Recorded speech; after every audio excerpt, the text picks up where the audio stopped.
In the previous class, I talked about preoperative consideration and evaluation of bone, and today I'm going to talk about treatment plan decision.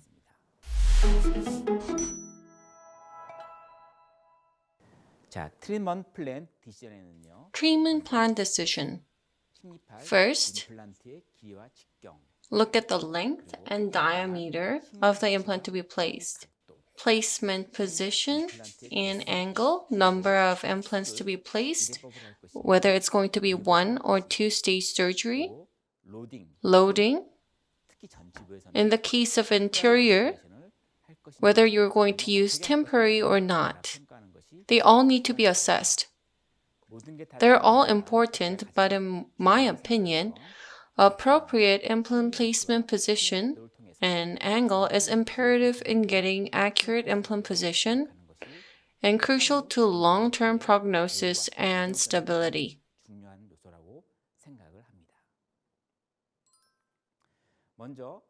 Fixture length. During the days when we used Bone-Mark system, long fixture was favored. 13 mm or longer was considered to have high success rate.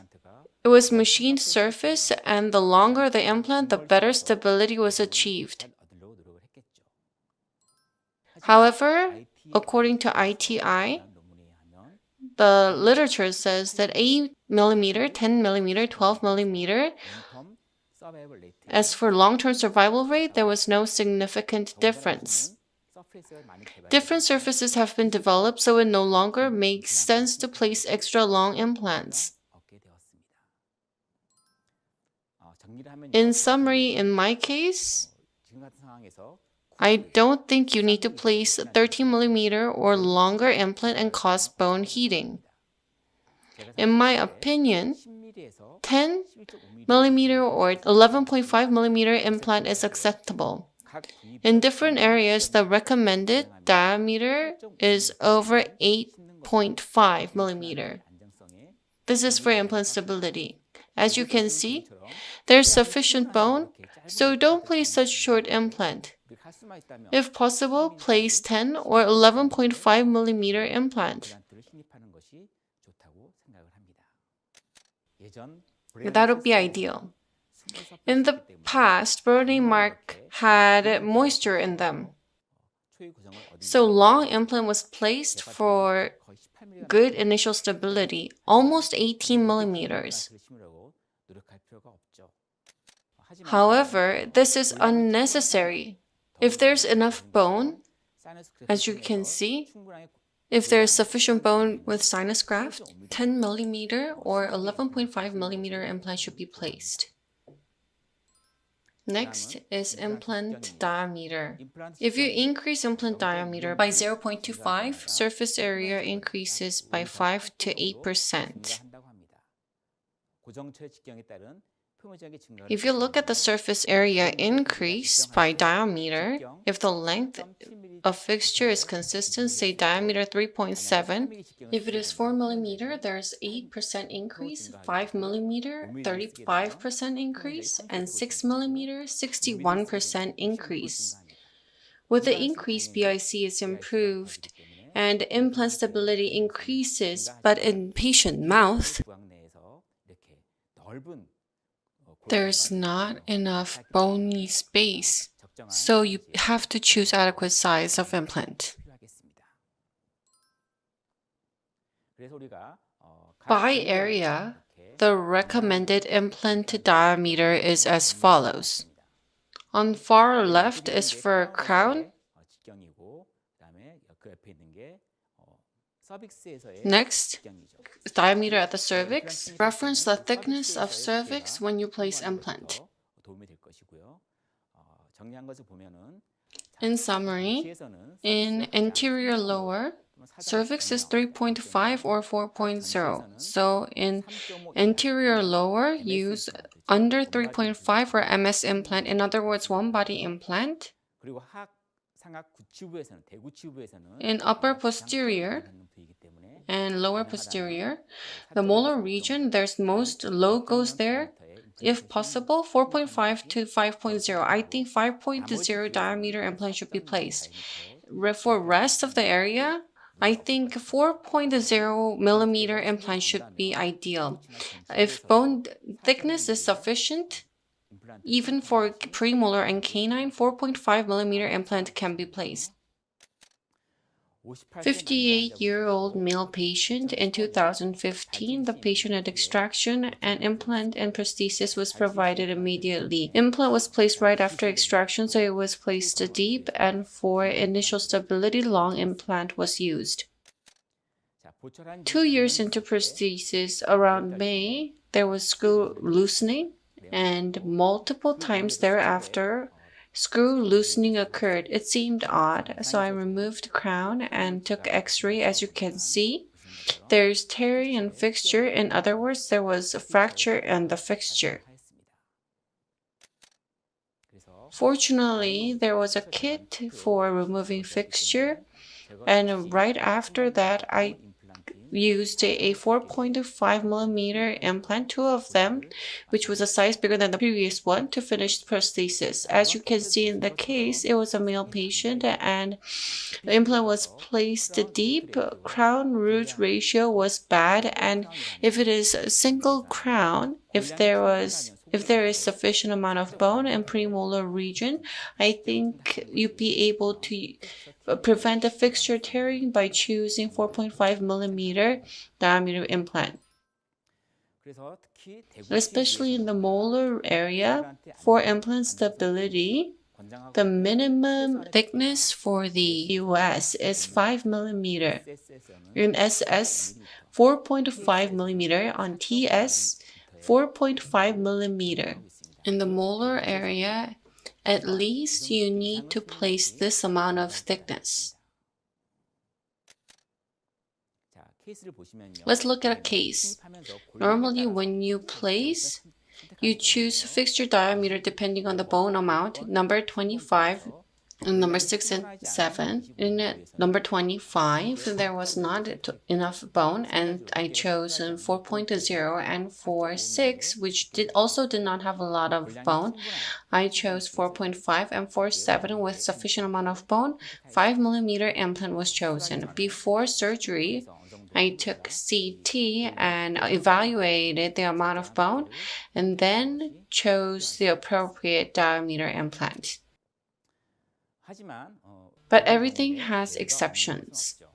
As you can see, even though it is molar area, occlusal table, it's very narrow, so you should not choose 5.0, but you also need to consider distance with adjacent teeth, and you can choose 3 millimeter diameter and face no problems. Conversely, even if it is premolar, the distance is 9.1 millimeter. On average, MD diameter of premolar is 7 millimeter and molar is 10 millimeter. 9.1 means it's almost close to molar area. So in those cases, even if it is premolar, you can use 4.5 diameter implant. Let's look at implant position. Implant position in terms of mesiodistal or buccolingual aspects need to be considered. Let's look at the principle for mesiodistal implant placement. You need to place it so that it is in the center of final restoration, and the distance between natural tooth and implant should be at least 1.5 millimeter.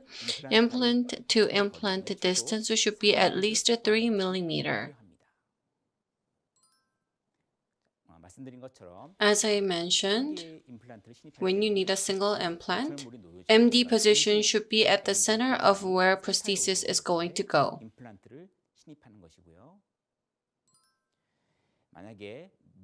If mesiodistal distance is insufficient, you can do orthodontic treatment first to place the implant. If this is impossible, you can do enameloplasty to secure a bit more space. As you can see, there was a problem with number 3 bridge and retreatment was required. There was insufficient space mesiodistally, so orthodontic treatment was done to secure space and implant was placed. As you can see, number 25, ponic area, I wanted to place the implant, but orthodontic treatment was impossible. Enamelloplasty was done to secure space and implant was placed. That was how it was completed.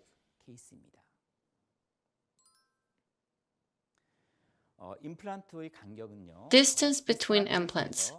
In external connection, if it is below 3 mm, horizontal bone resorption can occur and vertical height can decrease. In internal connection, if it is placed too close because of drilling heat, alveolar resorption can occur, so you need to maintain 3 mm distance. In order to get self-cleansing effect, you need to maintain 3 mm space. In number 6 and number 7, you can see that the implants are very close to each other and resurgery was required. We did surgery again after securing the space that was needed.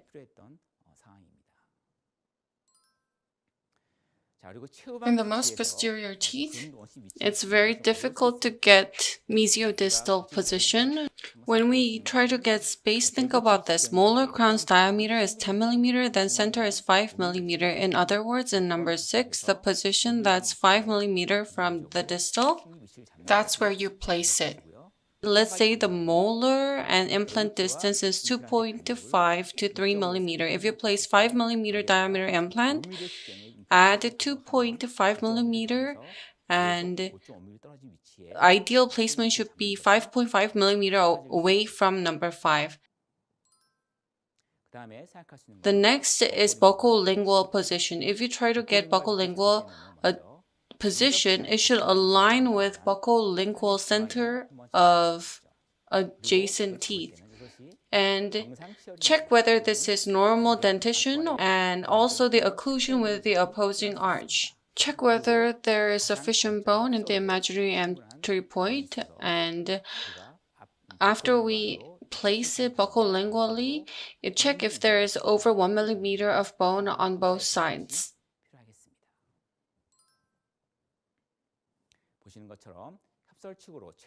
Buccolingually, there needs to be at least 1 mm or 1.82 mm of bone for long-term implant stability. In other words, buccolingually, there needs to be more than 1 mm of bone to place an implant. When you choose emplacement position, you always need to check occlusion with the opposing tooth. You need to be aware of top-down treatment planning. You know what this is. Top-down plan is, you think about the position of the prosthesis and implant should be placed at the center.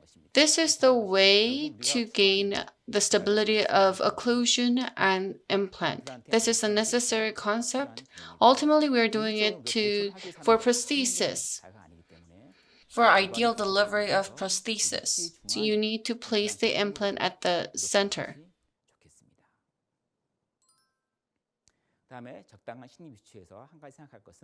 So the position, in terms of this, you need to consider the length of fixture. It may differ from system to system, but the rough surface is ideal for placing within the bone. Rough surface should be placed 0.5 to 1 mm inferior from the bone, so that you be able to be more prepared for possible bone loss in the future. So 0.5 to 1 mm inferior to the bone. That's how it should be placed. As you can see, the top of fixture should be placed 0.5 to 1 mm below the bone. This is for long-term stability.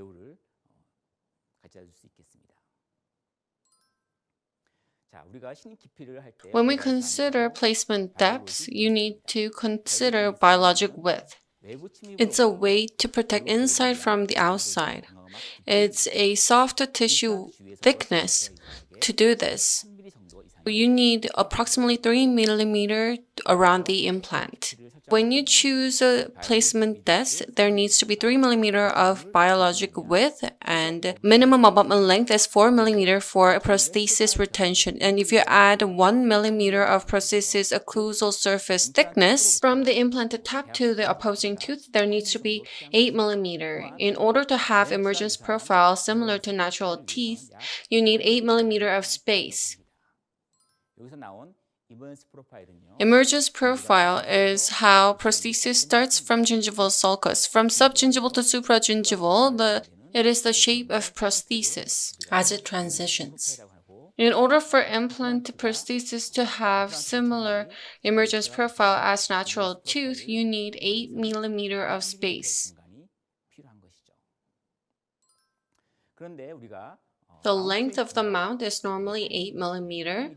After we place the implant and connect the mount, you check the occlusion, and depending on how it is, you can assess the final placement depth. After you do occlusion, if there's no obstacle in mounting, you'll be able to gain over 8 millimeter of space. Clinically, I'll show you how to check the placement depths. After 7 months of extraction, there was sufficient amount of bone and it was posterior region. 5 by 11.5 implant was planned. In the case there is sufficient bone, below you can choose a drill that is a size longer. After you do placement, and on the buccal side, check if the rough surface is positioned below the bone, and check the lingual side as well, and also evaluate the occlusion. If the mount goes in smoothly, you need to check if 8 millimeter space can be secured. If there's lack of space, you need to place a little more deeply to secure that space. At final stage, remove mount.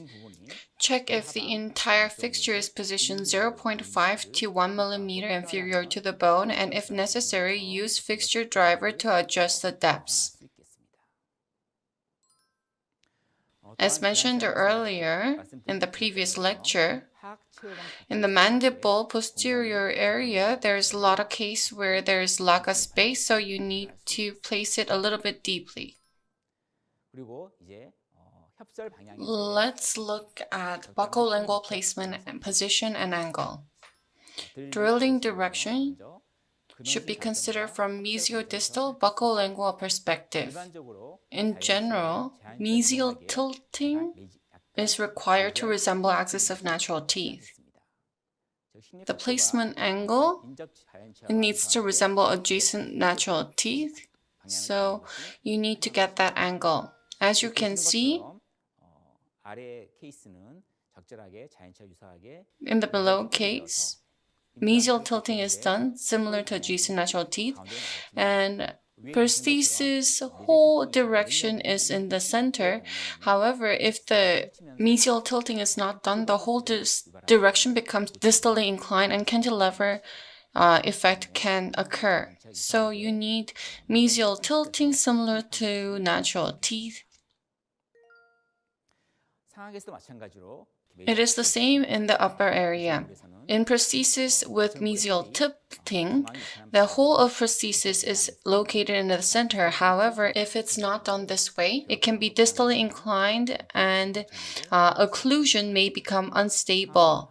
Regardless of whether upper or lower, mesial tilting similar to that of natural teeth is important. From buccolingual perspective, the extended line from the implant should head towards functional cusp of opposing tooth.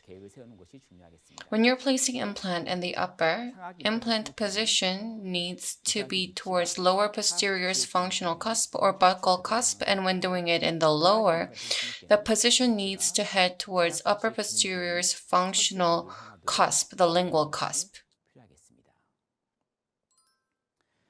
In the case of lower posterior, if you get the wrong buccolingual placement angle, as you can see in the lower posterior, there can be lingual wall perforation.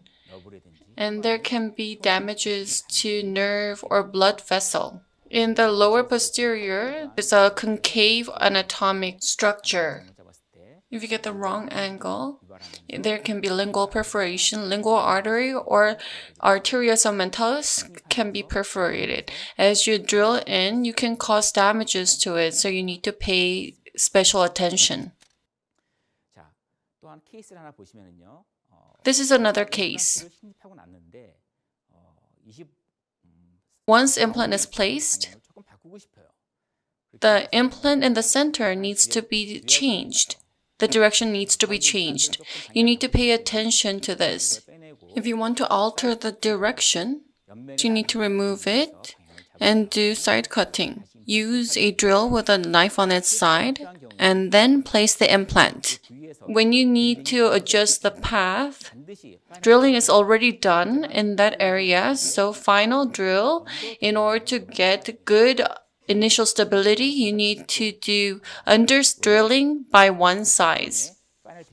The final drill, if you choose the normal size, the hole would get bigger. You would not be able to get good initial stability because drilling is already done, and if you want to adjust it, you need to under drill your final drill to get good initial stability.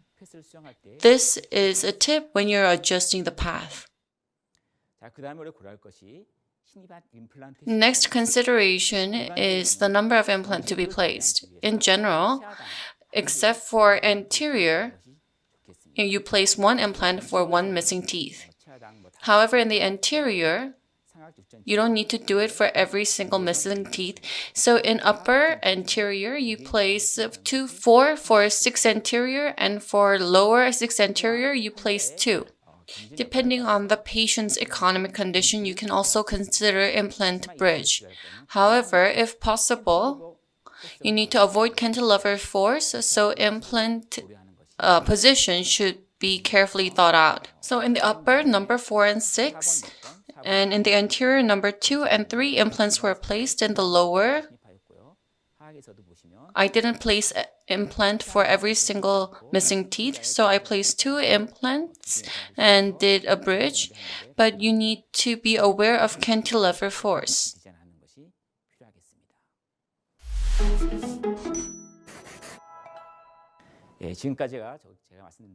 This has been the main content. I would like to summarize my lecture. Treatment plan decisions. You need to think of implant length and diameter. The length, as mentioned earlier, should be 10 to 11.5, and recommended diameter, you should choose length of 8.5 or more.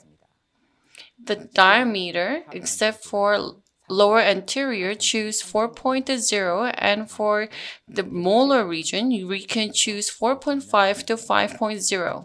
You need appropriate placement, position, and angle. The position, you need to base it on top-down treatment and place it centrally. The depth should be 0.5 to 1 millimeter inferior to the bone. The angle should be parallel to adjacent teeth, and a mesial tilting should be done.